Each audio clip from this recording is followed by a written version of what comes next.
Welcome to the WRAL Daily Download. I'm your host, Amanda Lamb. In today's conversation with WRAL Investigates senior producer Randall Kerr, we're going to talk about what happened to all the money that went to the public school systems during the pandemic. So, first of all, welcome to the program, Randall. Thanks, Amanda.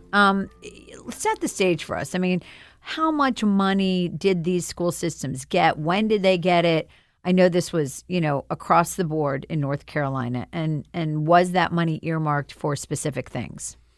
Yeah, so the pandemic money came in three phases. Right at the beginning of the pandemic, later in 2020, there was a second phase, and then when President Biden took office, the American Rescue Plan. So they had three different phases of COVID, and they had to go for very specific things. Schools had a little bit of leeway with smaller pots of money, but a lot of it had to be used for certain things. The first pot of money has already expired. So if you didn't spend that, that's gone as of last September. The next pot of money expires this September. The final pot of money expires in September of 2024. And if you don't use that money, then you have to give it back. Okay. So I know that I'm assuming it's based on population, the number of students you have. Is that correct? Yeah, it's mostly based on your student body size. Obviously, like any type of school funding, there are other factors that go into that, socioeconomic factors. I mean, some, poorer school systems might get more money. Might get a little more money, right, because they have higher needs. And we're talking over those three plans across the state, we're talking $6 billion. Right. And I was looking at some of the numbers in your reporting. I mean, Wake County received $443 million, Cumberland County $239 million, and Durham County $191 million. And, a lot of it, I think, according to what you guys have looked into, went to cleaning and PPE. That was in the beginning, cleaning the schools and PPE. But then there were some really positive things that came out of the money. For example, in Wake County, they were able to buy Chromebooks for the students. And of course, that helped with the remote learning because before that, I think the number of devices to students was like 3 to 1. So tell me about that situation. Yeah, so that's kind of a gift and a curse, I guess, now that we're looking at it with the pandemic kind of in our rearview mirror, is schools were forced to upgrade technology. They had to because everything went virtual. So, and Wake County's not alone. School systems all across the state, the country, purchased computers so students could use so they could learn at home. You couldn't leave students behind. Those Chromebooks in general, they're not the sturdiest laptops. They're not meant to last forever. Sure. They really have a shelf life of 3 to 4 years. So if we bought those in 2020, guess what's happening? They're out of date. They're going to start getting out of date if they're not already. So between, damage, dropped computers, and then the computers themselves just no longer functioning like they should, school systems are going to be in a pinch really soon once this last pot of money in September of 2024 expires. Wake County estimates that they have about $20 million extra that they don't have earmarked for something already, and they're already planning on using that to upgrade or replace Chromebooks. But as you look down the road, technology now is so woven into how these teachers teach, they can't go backwards. Sure. They don't want to. So now what was a necessity is part of the curriculum. Is part of the curriculum. So school systems are having to figure out how they're going to pay to continually upgrade this and these computers. And the other thing is, you think about it, Wake County, they estimated, before the pandemic, 3 students, 1 device. So that's what their IT staff was. And now they had to upgrade that. And now they increased their IT staff. Sure. Well, so going down the road, continue to pay those they're going to have people. to continue to keep the IT. Okay. So it's going to be a struggle to find money. Well, we're going to talk more about that after the break. Welcome back to the WRAL Daily Download. So let's talk about what they're now using those Chromebooks for, because obviously they're not doing remote learning. So they're incorporating those Chromebooks into pretty much all of their lesson plans, I would imagine. Absolutely. I mean, I still have one child that's in Wake County schools and 2 as of last year. And yeah, they were still going on those laptops to get their the Blackboard or Canvas to get their assignments, to turn in assignments. I mean, it is part of every teacher's class now. Yeah, that makes sense. And I know that private schools have been doing this for a very long time.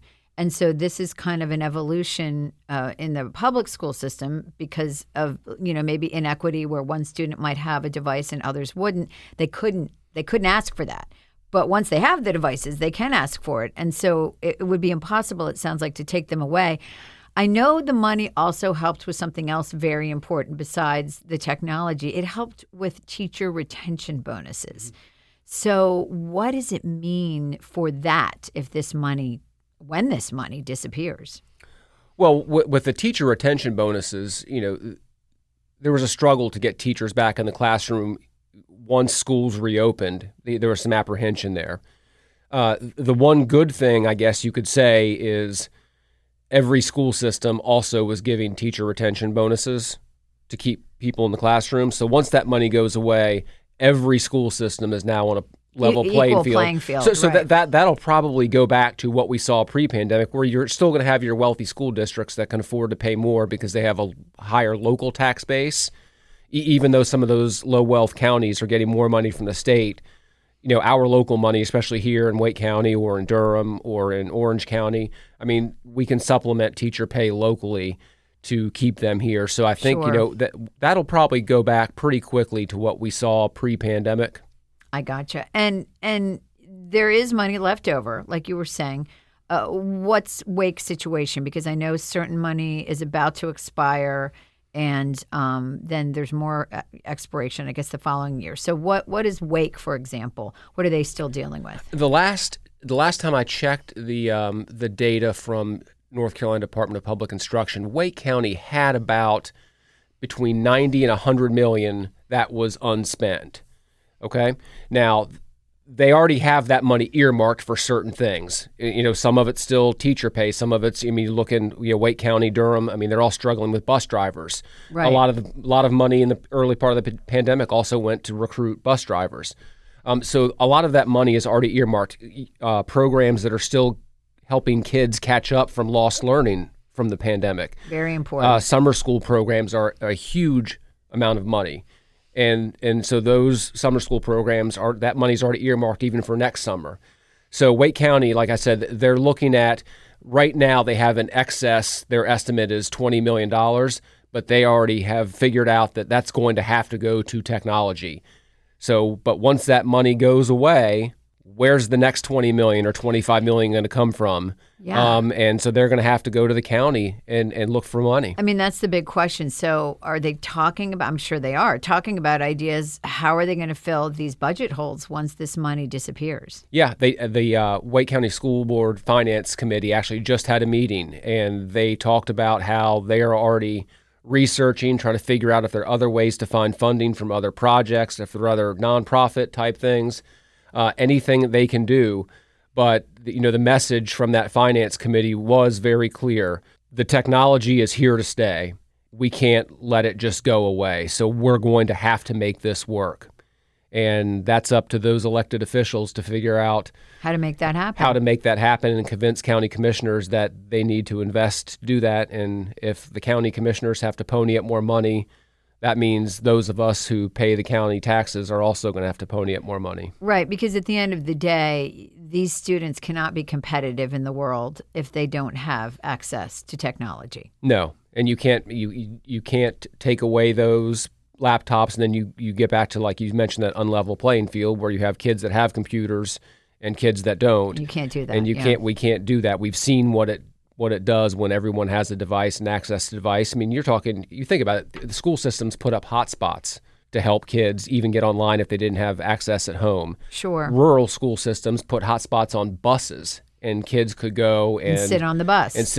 Or sit outside the bus and do their homework there. So, we invested a lot in technology, and it's one of those things that as I started looking into the story about, I was thinking more along the lines of, teacher pay, what kind of programs there were for kids to help them stay afloat, whether it's, another big pot of money is substitute teachers that they're going to use. Right. And that the school system has said, hey, this really helped when we had permanent substitutes assigned to each school. we've got to keep that going forward too. So this is all important, but the technology sounds like the biggest piece. That's going to be the biggest piece of the pie. Wake County identified about $34.5 million of what they feel needs to be recurring coming out of the pandemic that right now is free. Rolling.